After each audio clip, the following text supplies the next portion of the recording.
Absent ballot papers are rejected. ये कहीं नहीं लिखा कि किस जगह पर लगाएं, लिखा हुआ है कि खाने के अंदर लगाएं। उम्मीदवार के नाम के सामने I am giving you my ruling. You don't like it? Go and appeal to the election tribunal, D. It is.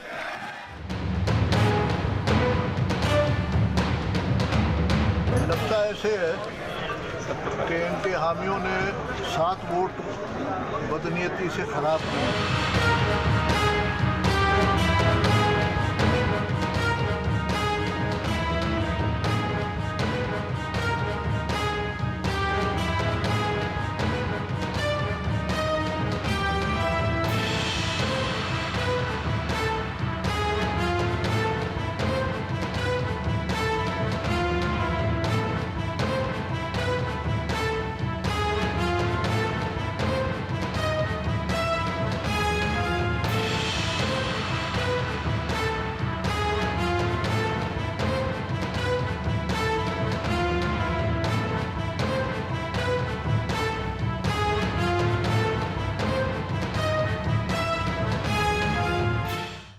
अस्सलाम वालेकुम नाजरीन, हमारे लंदन स्टूडियो से आप देख रहे हैं सिग्नेचर टॉक और मैं हूं अहमद शाहीन। उम्मीद है आप हजरात खैरियत से होंगे। प्रोग्राम में खुशामदीद। नाजरीन, आज के प्रोग्राम में हम बात करेंगे पाकिस्तान में होने वाले चेयरमैन सेनेट के इलेक्शन पर। सेनेट के इलेक्शन हुए पहले पाकिस्तान में, जहां पर अपोजिशन के अरकान अगरचे तादाद में कम थे, लेकिन जब जो उनके MNS थे वो कम थे, लेकिन अपोजिशन जो हुकूमती उम्मीदवार है हफीज़ शेख साहब, उनको शिकस्त देने में कामयाब हो गई।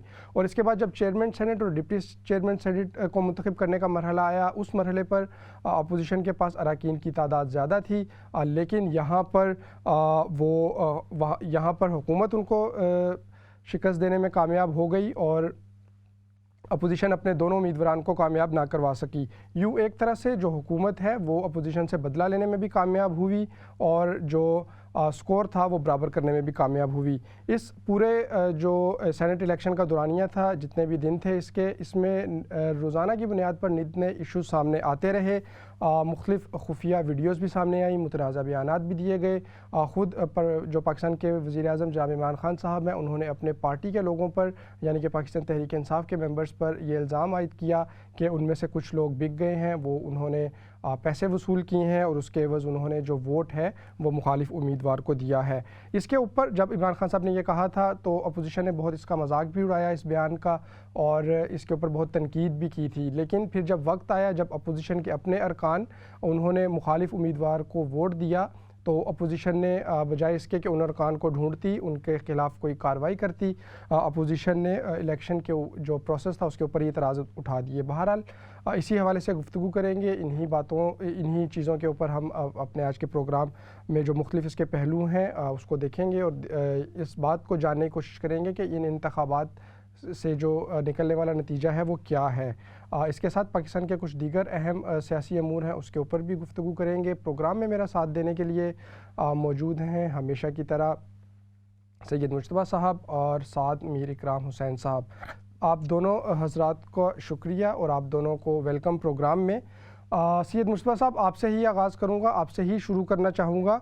आपके ख़्याल में क्या हुकूमत ने अपोजिशन से बदला ले लिया अपना चेयरमैन और अपना डिप्टी चेयरमैन सेनेट मुंतखब करवा के? बिस्मिल्लाहिर्रहमानिर्रहीम। अहमद शाहीन, देखें, बदला लेना और ना लेने का मामला नहीं है। ये तो मसला ये है कि इनमें असल फरीक कौन था। जब तक आप फरीकैन की तलाश नहीं करेंगे कि इस पूरे खेल में फरीकैन कौन कौन थे, तो आपको ये नहीं पता चलेगा कि कौन किसकी फतह हुई है और किसको शिकस्त हुई है।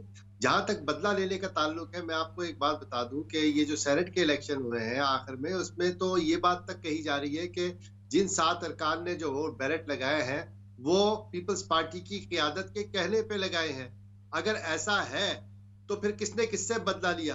तो ये खेल जो है बड़ा ही कॉम्प्लिकेटेड है। इसमें ये कहना है कि किसकी फतह हुई है, किसकी शिकस्त हुई है, ये एक मुश्किल अमर होगा। हाँ, आप इस बात का तयन जरूर कर सकते हैं कि किस फरीक को फायदा हुआ है, किसको कम हुआ है और कौन नुकसान में रहा है।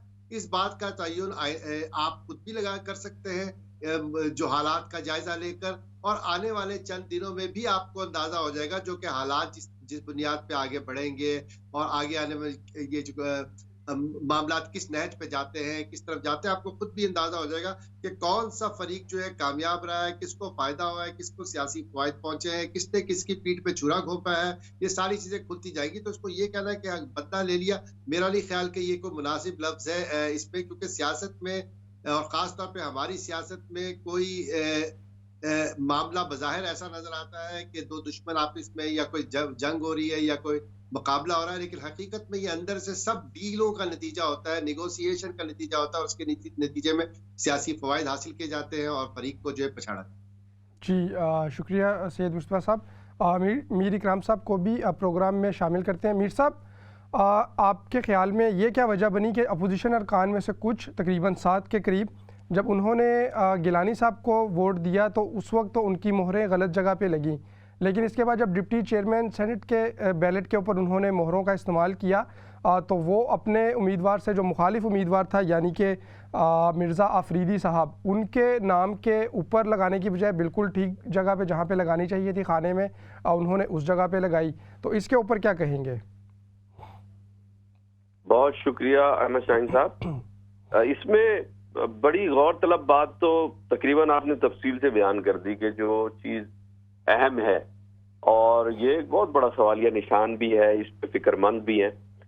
असल में ये बिल्कुल सही बात की, मैं एग्री करता हूँ मुस्तफा भाई से कि उन्होंने मुस्तफा साहब ने बिल्कुल सही बात की कि ये सारा एक दूसरे की जो है ना रजामंदी शामिल होती है, यानी कि एक मफाद का एक खेल है। अब ये बिल्कुल हैरान कुन है कि पहले उन्हीं के वोट कम हुए और अब वही वोट जो है वो स्टैंप्स गलत जगह लगाई, उन्होंने निशान के ऊपर स्टैंप्स लगा दी। तो बाकी तमाम जो 99 ऑल टुगेदर थे ये, उनमें से इन 7 लोगों ने ये इस किस्म का काम किया। ये बड़ा एक अहम बात है, लेकिन इसके साथ साथ एक जो सबसे अहम बात वो यही है कि सेनेट इलेक्शन में ये पहली दफा नहीं हुआ। सेनेट इलेक्शन में ये दस्तूर चला आ रहा है, इस दफा हाईलाइट हुआ, इस दफा वीडियोस कुछ सामने आ गई, इस दफा कुछ चीजें ऐसी हुई कि जिसपे इलेक्शन कमीशन को भी निशाना बनाया गया, फिर और बाकायदा चैलेंज दे के लोगों को खरीदा गया, गो के नाम सामने नहीं आ रहे। उस पर प्राइम मिनिस्टर ने भी अफसोस का इजहार किया कि हमारे कुछ लोग जो हैं, प्राइम मिनिस्टर ने नाम नहीं लिए लेकिन उन्होंने निशानदेही की कि ये हुआ है, अफसोस का इजहार किया। तो इसी तरह हमें भी अफसोस है कि सेनेट के इलेक्शंस में ये हमेशा रहता है, ये सारा सिलसिला अब वो सामने खुलकर सामने आ गया। लेकिन बदकिस्मती ये है अहमद शाहीन साहब कि इसका कोई मुस्तकिल हल है या नहीं है। अब या तो इलेक्शन कमीशन कोई ऐसा सख्त फैसला करे या कोई और कोई जो फैसला करने वाली ताकतें या वो करे, लेकिन अगर इसका कोई मुस्तकिल हल नहीं है तो ये दस्तूर ऐसा ही चलेगा जी। और इसमें इससे ज्यादा कुछ नहीं कहा जा सकता कि ये दस्तूर बन गया है, ये एक सिस्टम का हिस्सा बन गया है। जी मीर साहब।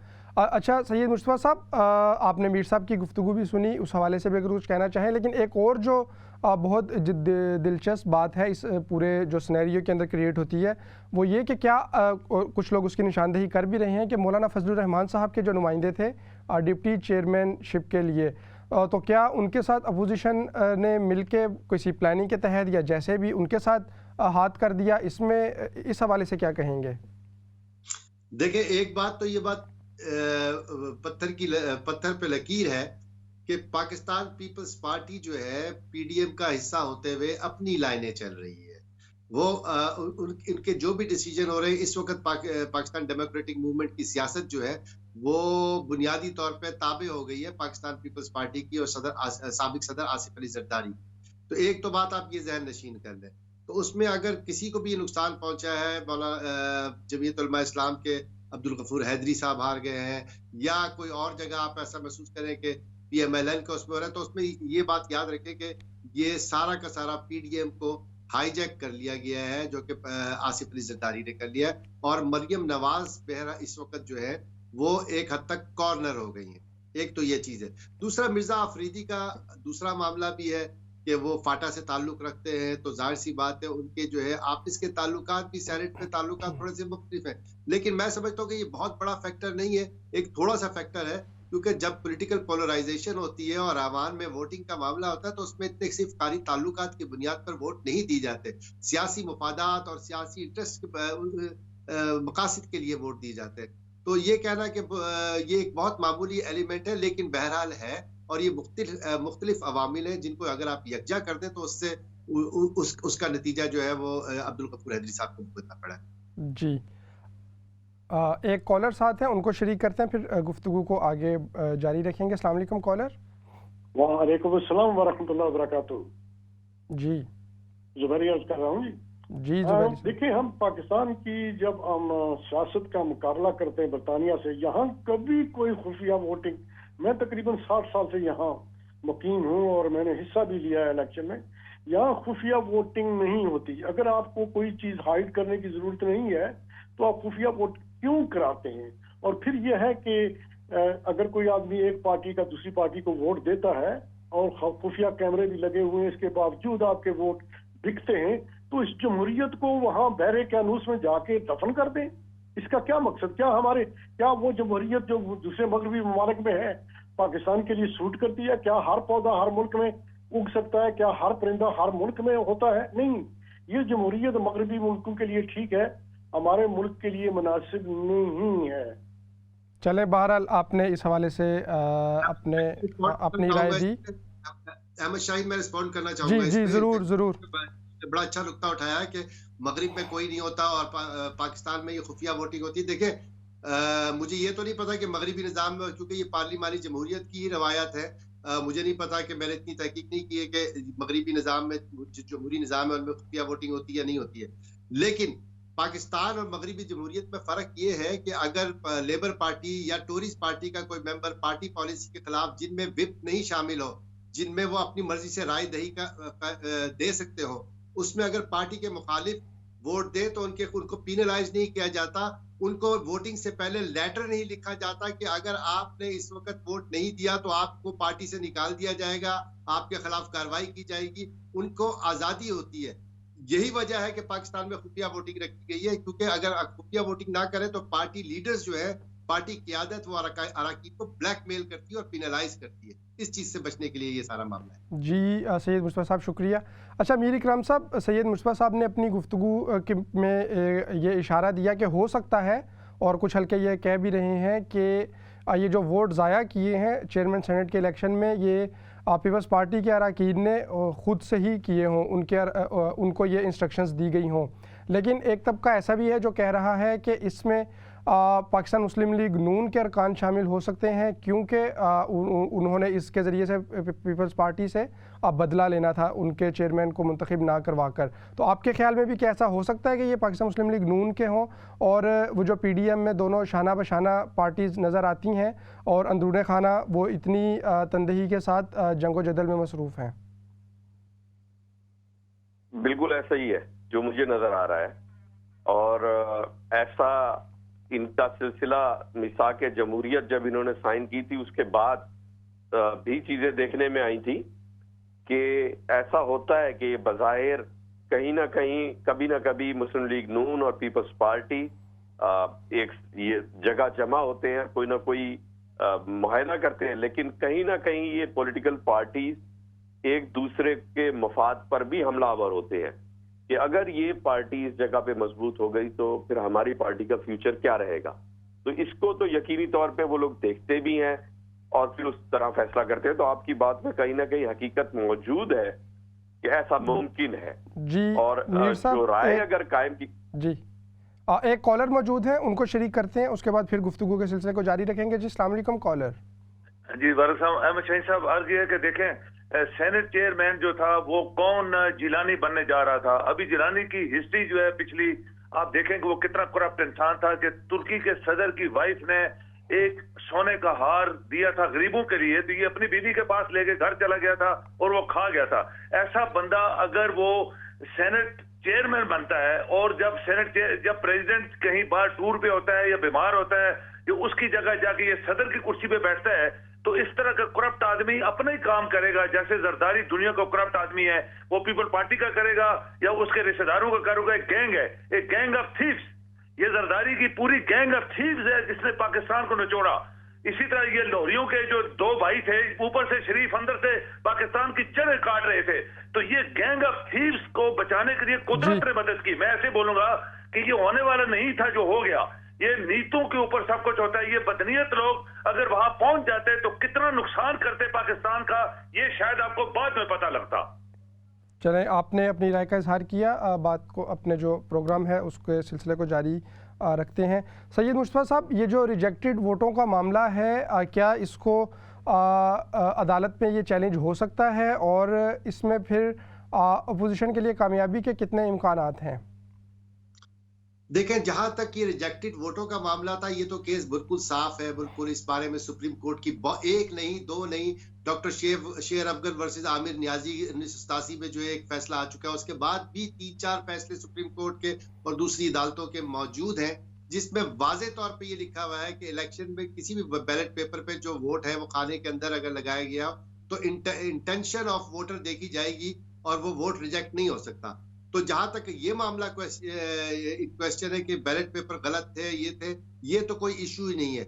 असल मसला कोर्ट की ज्यूरिसडिक्शन का है। आपने मैं कोई माहिर कानून नहीं हूं, लेकिन गुज़श्ता 2 दिन से फॉलो कर रहा हूँ, मुख्तलिफ कानूनी माहिरीन की राय सुन रहा हूँ, और उससे जो मैंने नतीजा अखज़ किया वो ये है कि सबसे पहले जो अदालतों में है इस चीज को चैलेंज किया जाएगा, कोर्ट की ज्यूरिसडिक्शन के को डिटरमाइन किया जाएगा। कोर्ट को पहले ये बावर करवाना होगा, कन्विंस करना होगा कि ये आपकी ज्यूरिसडिक्शन में आता है, क्योंकि किसी भी इलेक्शन कमीशन के अंडर नहीं थे, ठीक है।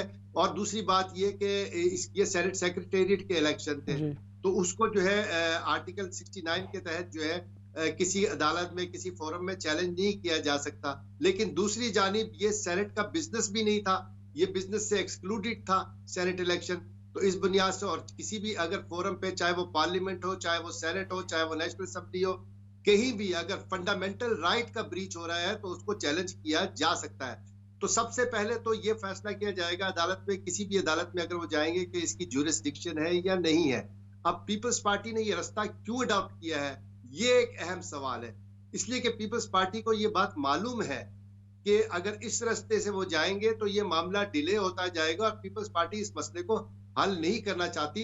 इसकी वजह मैं पिछले प्रोग्राम में भी आपसे अर्ज कर चुका हूं कि बुनियादी तौर पे यूसुफ गिलानी की सीट जो है वो न्यूट्रल सर्टिफिकेट देने की एवज मिली है उनको। जो जानिबदारी की, गैर जानिबदारी की जो सनद उन्होंने दी है यूसुफ रजा गिलानी साहब ने कि इन इलेक्शन में एस्टेब्लिशमेंट गैर जानिबदार है, उसके एवज उनको ये यूसुफ रजा गिलानी की सीट मिली है। वरना आप मुझे एक छोटी सी मिसाल मैं आपको बताता हूँ कि जब उन्होंने कौमी असम्बली के अराकीन अगर मान लिया जाए कि उन्होंने खरीदे थे तो उन्हीं को थोड़ा पैसा ऊपर देते थे और बाई 1 गेट 1 फ्री करके फौजी अरशद को भी फारिग कर देते। ऐसी कौन सी वो आई थी कि गिलानी की सीट ले ली उन्होंने और फौजी अरशद को जितवा दिया, जो थोड़े से पैसे ज्यादा देते और बाई 1 गेट 1 फ्री ले लेते या गेट 1 हाफ प्राइस ले लेते। तो ये मसला नहीं था, उनको सिर्फ पैकेज में सिर्फ गिलानी की सीट हासिल थी और यही वजह है कि वो रास्ता नहीं अपनाना चाहते। और सेनेट के चेयरमैन के मामले में ये भी कहा जा रहा है कि पीपल्स पार्टी की क़यादत की मर्जी हासिल थी और अब वो खुद रास्ते से जा रहे थे। मैं एक बात बता दूं कि कोर्ट में अगर ये जाता है और ये ज्यूरिसडिक्शन तय होती है, हाई कोर्ट में जाते हैं, ये हाई कोर्ट में जा रहे हैं, इस्लामाबाद हाई कोर्ट में, इसकी ज्यूरिसडिक्शन के फैसले को भी सुप्रीम कोर्ट में चैलेंज कर दिया जाएगा हुकूमत की तरफ से। तो ये चैलेंज करने का मामला होगा, उस क्वेश्चन तक मामला आएगा ही नहीं कि वोट करेक्ट थे या वोट गलत थे, क्योंकि उनके बारे में तो सुप्रीम कोर्ट के फैसला वाज़े, वो चंद मिनटों का फैसला है। जी सैयद मुस्तफ़ा साहब, हमें एक ब्रेक की जानिब भी जाना है, लेकिन उससे पहले मैं मीर इकराम साहब को साथ शरीक करता हूँ। मीर साहब, इलेक्शन शुरू होने से कबल एक जो खुफिया कैमरों का मामला है वो भी सामने आया, जो सेनेट में लगाए गए थे और वो बरामद हुए फिर। तो ये कैसे खुफिया कैमरे थे जो नज़र भी आ गए और बरामद भी हो गए? अच्छा, जो मेरी मालूमात है, मुझे लगता ये है कि ये कैमरे वहां पहले से मौजूद थे और ये बात है।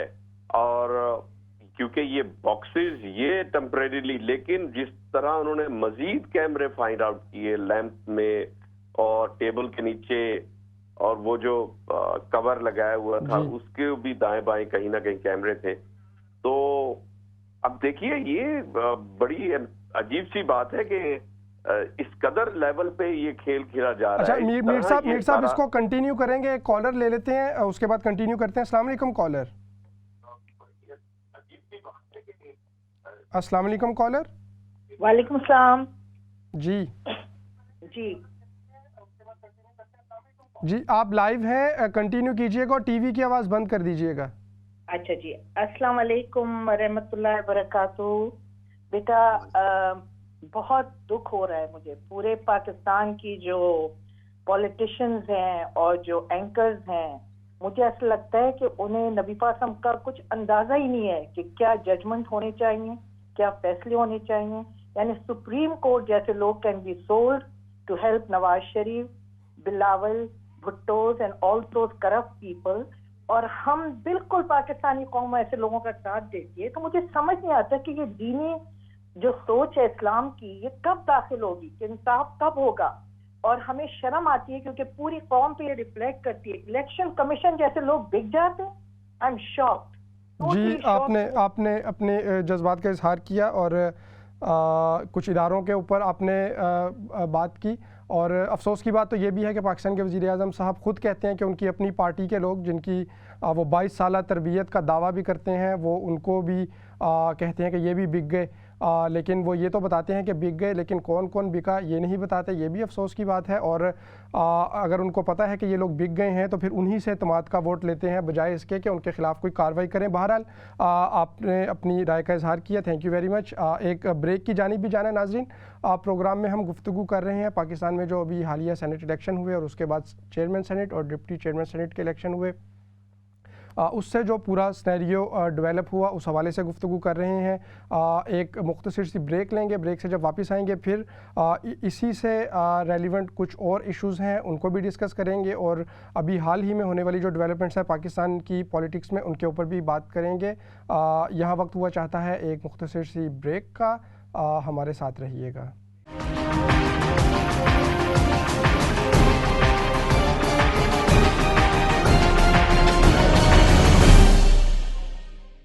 वेलकम बैक नाजरीन, प्रोग्राम सिग्नेचर टॉक में खुश आमदेद।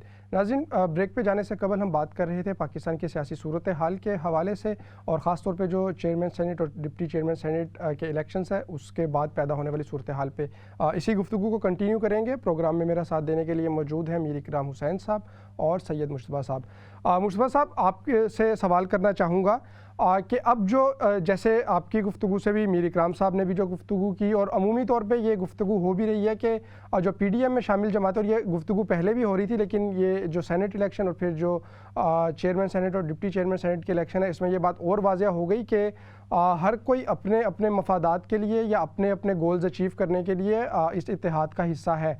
अब आइंदा आने वाले दिनों में या इन्होंने जो लॉन्ग मार्च है उसका भी ऐलान कर रखा है। तो आपके ख्याल में क्या इन हालात में जब एतमाद का फुकदान नज़र आता है इनके दरमियान, अपोजिशन जमातों के दरमियान, क्या ये फिर भी लॉन्ग मार्च जैसी एक्टिविटी करने के काबिल हैं, कर सकेंगे? और अगर करेंगे तो इसमें कामयाबी के या कोई अपने लिए गोल्स अचीव करने के कितने इम्कानात होंगे?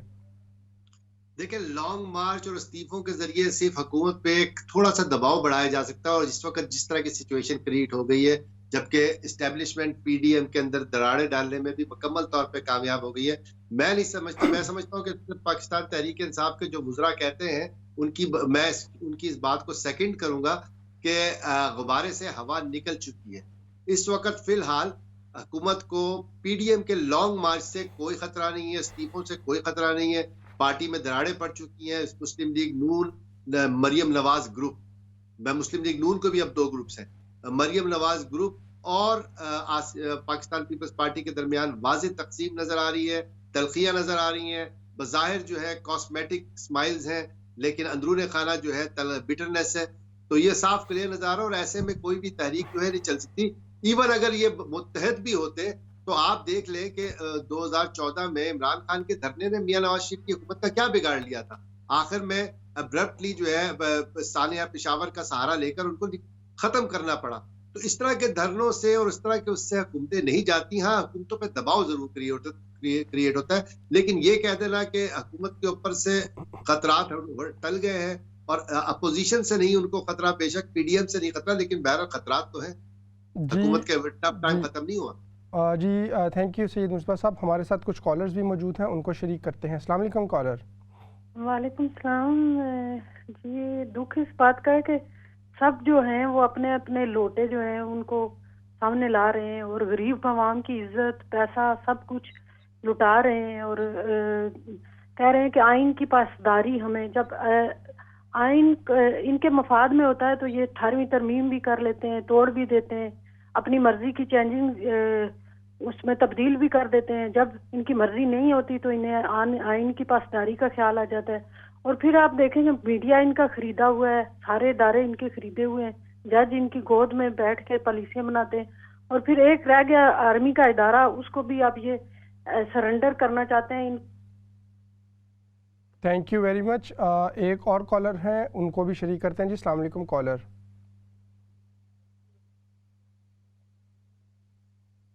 अस्सलाम वालेकुम कॉलर। वालेकुम सलाम। ठीक है जी, आप ठीक हो? जी जी। और वो दूसरों को भी मेरा सलाम देना, मेहमानों को भी। और दरअसल बात ये है कि पाकिस्तान का सुन के ना तो इतना अफसोस होता है मेरा बेटा। कोई भी गवर्नमेंट हो, पिछली हो, अगली हो, कुछ भी हो, अब ये गवर्नमेंट है ना, इसको चाहिए, इमरान खान को चाहिए कि अच्छे तरीके से चले, चोर डाकू छोड़े और अपनी गवर्नमेंट को देखे और पब्लिक को देखो जो गरीब रो रहे हैं। मसला तो इनका ये है, ये मसला इतना डाल दिया है इसने, दूसरों को चोर चोर करके उनको छोड़ो, दफा मारो, चोर चले गए। Thank you very much. और आपने यकीनन जो दुरुस्त जानिब निशानदही भी की है कि जो अपने मंशूर के ऊपर अमल करना चाहिए, और ख़ास तौर पे जो प्लान दिया था पहले 100 दिनों का, अगर वो 100 दिनों में नहीं भी हो सका तो अब जितना वक्त उनके पास बाकी है उसमें उस मंशूर के ऊपर अमल करें। Thank you very much. ये खातून ने जो है इस वक्त सोने की बात की और सबसे ज्यादा जो है कहते हैं सही निशानदेही की है कि बुनियादी तौर पे हम जो तनकीद का निशाना बनाते हैं पाकिस्तान तहरीक इंसाफ को, वजीर आजम इमरान खान को, वो इसी वजह से बनाते हैं निशाना कि उन्होंने अपने इर्द गिर्द वो गंद जमा किया हुआ है जो मुस्लिम लीग नून और उनका पाकिस्तान पीपल्स पार्टी का जो एक जिसे गंद का जो एक फिल्टर होके जो गंद निकलता है ना, वो वाला गंद उन्होंने जमा किया है। और अगर ये अपनी उस क़यादत, उस लीडरशिप का साथ लें, उन रहनुमाओं का दोबारा हाथ पकड़े जिन्होंने 22 साल पहले इनकी जद्दोजहद पे किया था, तो कौम भी इनका साथ देगी और ये 5 साल मुद्दत भी पूरी करेंगे और अगले इंतखाब में भी कामयाब होंगे। लेकिन मसला ये है कि ये पूरे के पूरे चेंज हो गए। ये यू टर्न का जो इनका सियासत उन्होंने ली है, इसने इनकी सियासत का बेड़ा गर्क कर दिया। जी थैंक यू सैयद मुस्तफा साहब। प्रोग्राम को आगे बढ़ाएंगे। मीर इकराम साहब, एक हवाले से मैं आपकी रहनुमाई लेना चाहूँगा।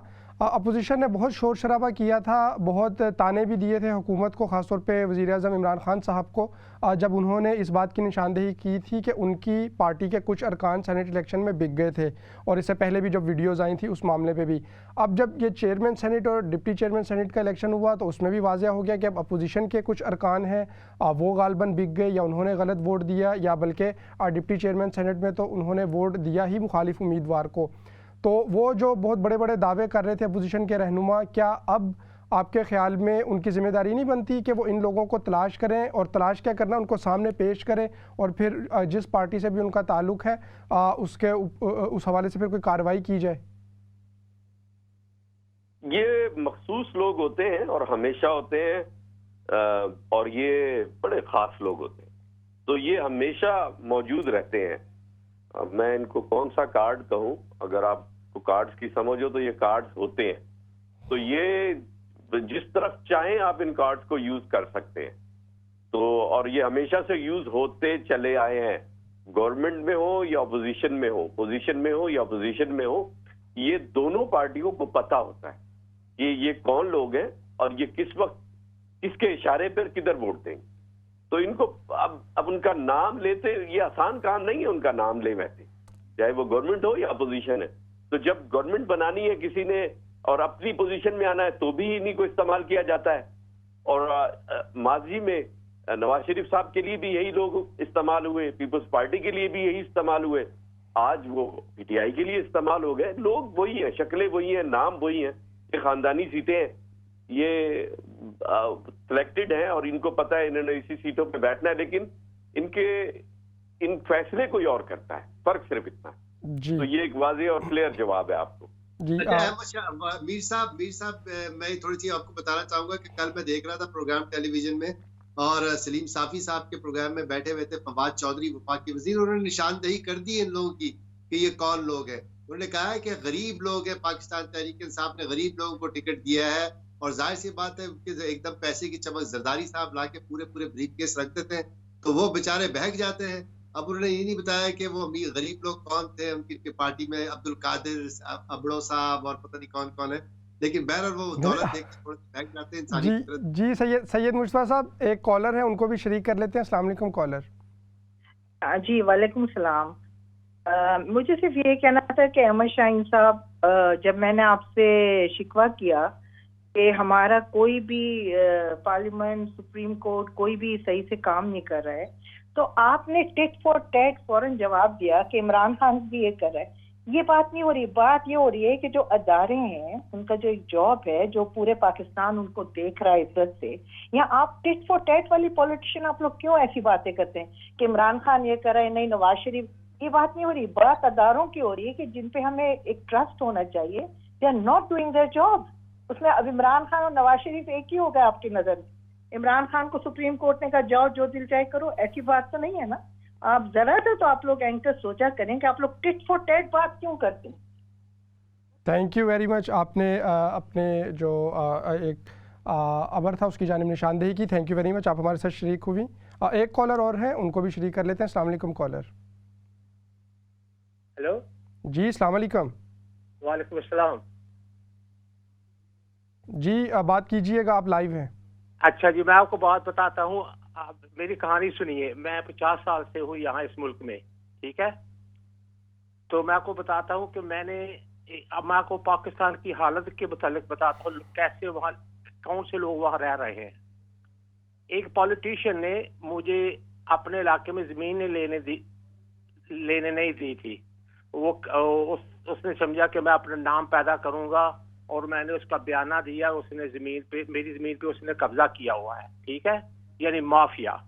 उसके बाद मेरे जो कजन थे ना, उन्होंने भी मेरी जमीन पे मेरे बाप की जमीन पे कब्जा करना शुरू कर दिया। उसके बाद मेरे अपने भाइयों ने मेरी जमीन पे कब्जा करना शुरू कर दिया। ये है पाकिस्तान का हाल, ये है पाकिस्तान चलें, का हाल। आपने जो मुआशरे में मौजूद मसाइल हैं उनकी जानिब निशानदेही की। Thank you very much. गुफ्तगू के सिलसिले को आगे बढ़ाते सैयद मुस्तफा साहब, और भी बहुत सारे जो इम्पोर्टेंट इश्यूज़ हैं उसके ऊपर बात करनी है, लेकिन ये सेनेट इलेक्शन के हवाले से एक सवाल आपसे पूछना चाहूँगा कि अभी हुकूमत ने जो सेनेट चेयरमैन है और डिप्टी चेयरमैन वो अपने मुंतखब करवा लिए। इससे पहले इमरान खान साहब ने इत्मीनान का वोट भी ले लिया। तो आपके ख्याल में जो फौरी तौर पर हुकूमत जिन मसाइल का सामना कर रही थी और जो मसाइल उसको दरपेश थे, क्या वो ख़तरात टल गए हैं? देखिए, ख़तरात बिल्कुल नहीं टले हैं, बल्कि ख़तरात बढ़ गए हैं। ये जिस जानिब हमारे कॉलर्स ने 2-3 कॉलर्स ने तवज्जो मबज़ूल करवाई कि पॉलिटिशियन हमारे क्या करते फिर रहे हैं। जो सबसे ज़्यादा इससे मुस्तफ़ीद हुआ है वो इस्टेब्लिशमेंट है। इस्टेब्लिशमेंट ने 2 मकासद हासिल किए। एक तो गैर जानिबदारी की सनद हासिल की उन्होंने, दूसरी उन्होंने कौम के सामने ये मंजर पेश किया कि पॉलिटिशियंस की क्या हालत है। उन पॉलिटिशियंस में आसिफ अली जरदारी भी शामिल है, उन पॉलिटिशियंस में इमरान खान भी शामिल है, मियां नवाज शरीफ भी शामिल है, मरियम नवाज भी शामिल है, शहबाज शरीफ भी शामिल है, यूसुफ रजा गिलानी भी शामिल है, तो मौलाना फजलुर रहमान भी शामिल है। तो वो जो मंजर कौम के सामने दिखाना था वो एस्टेब्लिशमेंट ने दिखाया और लोगों को ये बावर कराया है कि ये है पॉलिटिशियन। इस तरह की कार्रवाइयां एस्टेब्लिशमेंट उस वक्त करवाती है जब वो रास्ता ढूंढ रही होती हैं इक़्तिदार में आने की। लेकिन इस वक्त उनके पास मैं इस बात का क्रेडिट आसिफ अली जरदारी को दूंगा कि पहले उन्होंने 18वीं तरमीम जो मंजूर करवाई थी उसने बड़ी हद तक ये रास्ता मजबूत किया, जिसकी वजह से 2 हुकूमतों ने अपनी टर्म्स पूरी की। ये तीसरी हुकूमत है और पता नहीं इसको टर्म पूरी होने देते हैं या नहीं होने देते हैं। मेरी ख्वाहिश है कि अपनी टर्म पूरी करे, क्योंकि इसी से पार्लियामेंट का इदारा मजबूत होता है, और पार्लियामेंट का इदारा अगर मजबूत होता है तो इस तरह के चोर दरवाजों से रास्ता रास्ते बंद हो जाते हैं, जैसे कि एस्टेब्लिशमेंट पहले करती रही है। लेकिन इसका जो फायदा है एस्टेब्लिशमेंट को है, और यही खतरा इमरान खान साहब के ऊपर, उनकी हुकूमत को दरपेश है। क्योंकि सेनेट में आप देखें कि आसिफ अली जरदारी साहब ने आज इम्पीचमेंट की मुखालफत की है कि हम इम्पीच नहीं करेंगे। ये मुख्तलिफ जराए से ये बात पता चली कि आसिफ अली जरदारी साहब ने मीटिंग में इम्पीचमेंट की खिलाफ वर्जी की है। हालांकि आप मुझे एक बात बताएं कि 49 वोट्स तो इनके पास हैं। अगर पार्लियामेंट सेनेट में ही उनके खिलाफ इम्पीचमेंट या नो कॉन्फिडेंस लेके आया जाता तो सिर्फ एक वोट उनको तोड़ना है। एक वोट उन्होंने तोड़ दिया तो संजरानी साहब जो है वो फारिग हो जाते हैं। लेकिन चूंकि ये इस वक्त एजेंडे में शामिल नहीं है, लेकिन ये खतरा बहरहाल हुकूमत के ऊपर बरकरार है। और यही खतरा जो 16 अरकान कौमी असम्बली के और 7 अरकान सेनेट के, इसके जरिए एस्टेब्लिशमेंट ने ना सिर्फ अपोजिशन को पैगाम दिया, अपने ठिकाने लगाए, अपने मकासद हासिल किए, बल्कि हुकूमत को भी ये पैगाम दिया है कि स्टे इन द लिमिट्स, जो कह रहे हैं वो करते रहो, अगर उससे हटोगे तो ये देखो 16 अरकान इधर हासिल है और इमरान खान साहब के मुताबिक तो 35 अरकान है। तो ये कहना है कि हुकूमत के ऊपर से खतरा हट गया है, ये बिल्कुल नहीं है। हुकूमत के ऊपर खतरा जो है 25 मई 2018 से शुरू हुआ, तलवार लटक रही है और जब तक ये हुकूमत में रहेंगे उनके ऊपर तलवार लटकती रहेगी। जी थैंक यू सैयद मुस्तफा साहब। मीर इकराम साहब, कुछ और अमूर हैं उनके ऊपर भी गुफ्तगू करते हैं। अभी जो पाकिस्तान मुस्लिम लीग नून के रहनुमा हैं जावेद लतीफ़ साहब, उन्होंने एक बयान दिया और उसमें कुछ कौमी सलामती के हवाले से भी उन्होंने गुफ्तगू की। ठीक है, वो अपनी पार्टी के हवाले से या अपनी जो उनकी लीडर हैं मरियम नवाज़ साहिबा, उनके हवाले से वो गुफ्तगू कर सकते हैं, करनी भी चाहिए, और अगर उनको कुछ ख़तरात हैं तो उसकी निशानदेही करनी चाहिए। लेकिन ये जो रविश कुछ अरसे से पाकिस्तान की सियासत में देखने में आ रही है कि जिसको भी इशू होता है कोई दूसरे सियासतदान के साथ या किसी इदारे के साथ, वो डायरेक्ट बात पाकिस्तान की सलामती पे, पाकिस्तान की जो पाकिस्तान जिस तरह से मौजूद है उसके ऊपर करना शुरू कर देता है। यकीनन ये बहुत जो है ना खतरनाक बात है। इस तरह से अगर आप जरा सी बात हो और मुल्क तोड़ने की बात या एक ऐसी धमकी के मशरकी पाकिस्तान और इस तरह की बातें करना और मुल्क को तोड़ने की बातें करना, ये एक मतलब कोई भी सेंसेबल, और ये हमारे सियासतदानों को मेरी समझ से बाहर है कि हुआ क्या है, ये किस किस्म की बातें करने लगे हैं। हार जीत सियासत का हिस्सा है।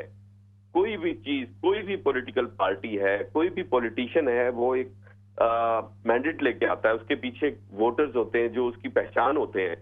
आप पूरे हल्के की, फिर आपकी एक पॉलिटिकल पार्टी है और आप किस किस्म की बात कर रहे हैं। आप पूरे, आपकी पार्टी के 3 टाइम प्राइम मिनिस्टर रहे हैं। मतलब ये इस तरह की बात करना इंटरनेशनली भी बड़ी एक अलार्मिंग है कि आप कैसी बात कर रहे हैं। कि आया आपके इसके बयान के पीछे जो जावेद लतीफ साहब ने दिया है, क्या इस बयान के पीछे कोई और गैर मुल्की ताकत है या ये उनका अपना कोई दिमागी तवाजुन खराब हो गया? इस तरह की बात करना या किसी गैर मुल्की को खुश करने के लिए उन्होंने ऐसी बात की है? क्या किया उन्होंने? ये जी सैयद मुस्तफा साहब, दुख हुआ है। आप भी इस हवाले से अपने जो है कमेंट वो कर दें, फिर बिल्कुल प्रोग्राम के आखिर में हम होंगे। बिल्कुल, इस बात से तो मैं मुकम्मल इत्तफाक करता हूं कि किसी भी मामले में रियासत के बारे में और रियासत की सालमियत के बारे में कोई कमेंट देने से गुरेज करना चाहिए। लेकिन मैं ही समझता हूं कि इतना जो उन्होंने इस बात की वजाहत कर दी है कि मेरा कहने का मकसद ये था कि सिर्फ पाकिस्तान खपे वाला जनारा जिस तरह के आसिफ अली जरदारी साहब ने लगाया था वो मामला नहीं होगा, बल्कि हम कटहरे में लेकर आएंगे उन लोगों के जिनके नाम दिए थे। जिस तरह बेनजीर के मामले में बेनजीर ने नाम दिए थे, उनको कटहरे में नहीं लाया गया, लेकिन हम उन लोगों को कटहरे में लाएंगे। और मेरे ख्याल में ये बुनियादी तौर पे इस वजाहत के बाद भी जो इस वक्त वज़रा जो है और काबीना जो इतना शोर मचा रही है, उसकी वजह बुनियादी तौर पे ये है कि उन्होंने कटहरे में लाने वाली बात की है।